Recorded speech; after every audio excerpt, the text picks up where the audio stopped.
देवेंद्र जी, एक बात हम समझना चाहते हैं, जो बंगाल में विधायकों ने अलग गुट बनाया उसमें बीजेपी की स्पष्ट भूमिका नहीं दिखाई दी। उन्होंने एक खत दिया, विधानसभा अध्यक्ष को अलग गुट की मान्यता दे दी गई, लेकिन यहां बंगाल में बीजेपी चुनाव प्रभारी के घर पर बैठक होना, बंगाल के मुख्यमंत्री का यहां आना, तस्वीरों का जारी होना, यह क्या संकेत देने की कोशिश की जा रही है? ये निश्चित तौर पे ये इस बैठक के मार्फत टीएमसी के वैसे असंतुष्ट सांसद जो कि अपने फ्यूचर के हिसाब से थोड़े असमंजस में हों, उनको ये ना समझ में आ रहा हो कि उनको कितना आगे जाना है, कितनी दूर तक आगे जाना है, अगर वो आगे चले आए तो आगे हाथ थामने वाला कौन होगा, क्या कोई सपोर्ट सिस्टम रहेगा।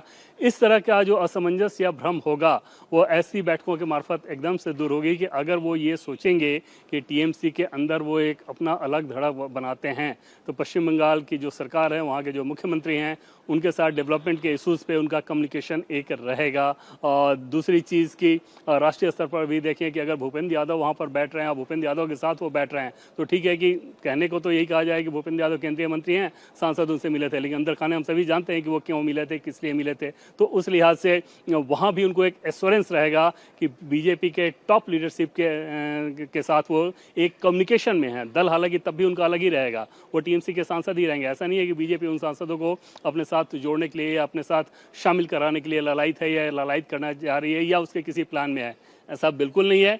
उनको वो एक अलग धड़ा बनाना होगा और वहाँ पर वो अगर अभिषेक बनर्जी के छाया से बाहर आना चाहते हैं तो निश्चित तौर पे उनके पास वो नंबर्स होना चाहिए जिसके आधार पर वो दावा कर सकें कि असली टीएमसी वही हैं जिसके लिए उनकी कोशिश चलती नजर आ रही है। बीजेपी की जो ताकत है वो उसमें कैटलिस्ट का काम सिर्फ कर सकती है। पवन सर, हमने देखा है अलग अलग राज्यों में सत्ता परिवर्तन होता है, सत्ता बदल जाती है, लोकसभा का एक अलग कार्यकाल है। टीएमसी के सांसदों में टीएमसी में अलग गुट बनाने की, अभिषेक बनर्जी से दूर दिखने की इतनी बेचैनी क्यों है? क्या दबाव काम कर रहा है? बाकी जगह तो बीजेपी पर आरोप लगता है कि वो ऑपरेशन लोटस चलाती है, यहां तो वो स्थिति भी नहीं है कि देखिए बिल्कुल इसमें दो तीन चीजें हैं। पहली बात तो ये कि उनको अभिषेक बनर्जी के फंक्शनिंग को लेकर ऑलरेडी इसमें से बहुत सारे सांसद नाराज थे। जैसे जो बैठक में मौजूद नहीं हैं उनमें से कुछ सांसद तो ऐसे हैं जो कि काफ़ी महीनों से एक तरह से टीएमसी के फंक्शनिंग में लगभग निष्क्रिय मोड में रह रहे थे और वो बहुत निराशा में रह रहे थे। तो वो एक फैक्टर तो है ही जिस निराशा को वो कैरी कर रहे थे। और दूसरी जो बड़ी चीज़ है वो ये कि इस बार का जनादेश देख के उनको ये समझ में आ गया कि अगले लोकसभा चुनाव में जाएंगे तो इस मॉडल के तहत तो हमें बिल्कुल कुछ हमारे हाथ हासिल नहीं होने वाला है। जनता में आक्रोश इतना ज़्यादा है, वो आक्रोश सिर्फ टीएमसी को लेकर नहीं, वो आक्रोश ज़्यादा है अभिषेक बनर्जी का अपना जो भाईपो मॉडल जिसके बारे में बीजेपी कहती है या डायमंड हार्बर मॉडल, इस तरह की राजनीति के खिलाफ ज़्यादा है। और वहाँ पर अभी भी वो अगर उसके साथ ही रहें तो उनके लिए मुसीबत हो जाएगी। और तीसरी चीज़ की अगर राज्य सरकार के साथ सांसद का तालमेल ठीक हो तो तमाम जो प्रोजेक्ट्स होते हैं, चाहे केंद्र सरकार के प्रोजेक्ट्स हों या फिर राज्य सरकार के प्रोजेक्ट्स हों, उनके इम्प्लीमेंटेशन में उनके अपने क्षेत्र में बहुत ज़्यादा सुविधा मिलती है जिसका अल्टीमेटली उनके राजनीति पर असर पड़ता है। तो कुल मिलाकर पूरे सिचुएशन को अगर आप देख लें तो टीएमसी के सांसद जो हैं वो एक तरह से बेचैनी की स्थिति में हैं कि किस तरह से उन्हें इन सारी चीज़ों से छुटकारा मिले और अपना एक वैसा ग्रुप बनाएं जो कि केंद्र सरकार के साथ टकराव वाले सिचुएशन में ना हो और राज्य सरकार के साथ काइंड ऑफ कोऑर्डिनेशन में हो डेवलपमेंट के मसले पे।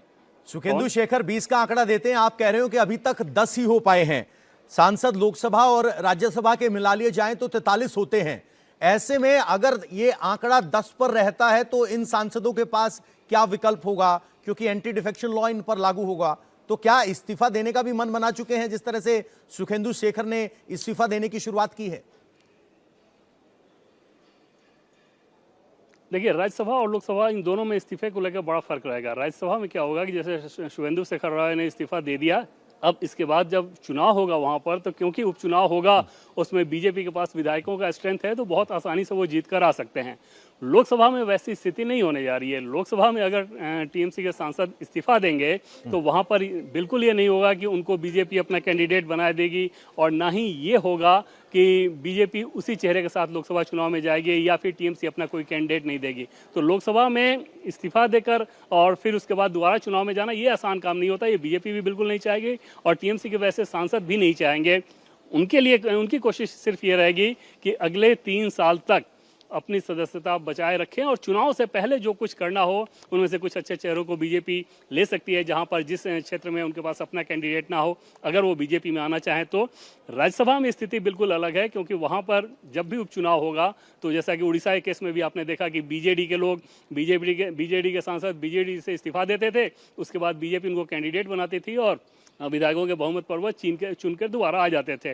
वहां पर नंबर 13 है, लेकिन यहाँ लोकसभा वाला नंबर ज़्यादा मायने रखता है। हालांकि आज की मीटिंग में जो लोग पवन दिखे, ये ऐसा नहीं है कि सिर्फ इतना ही स्ट्रेंथ होगा, संभव है कि कुछ और भी लोग हों जो कि मन में ये पाले हों, लेकिन विजिबल अभी तक नहीं हुआ है। उस लिहाज से हम लोग 10 के नंबर की बात कर रहे हैं। और दूसरी तरफ उनको हिम्मत दिलाने की कोशिश है, ये तस्वीर दिखाकर कि 10 हैं, अगर आप आना चाहते हैं तो आ जाइए।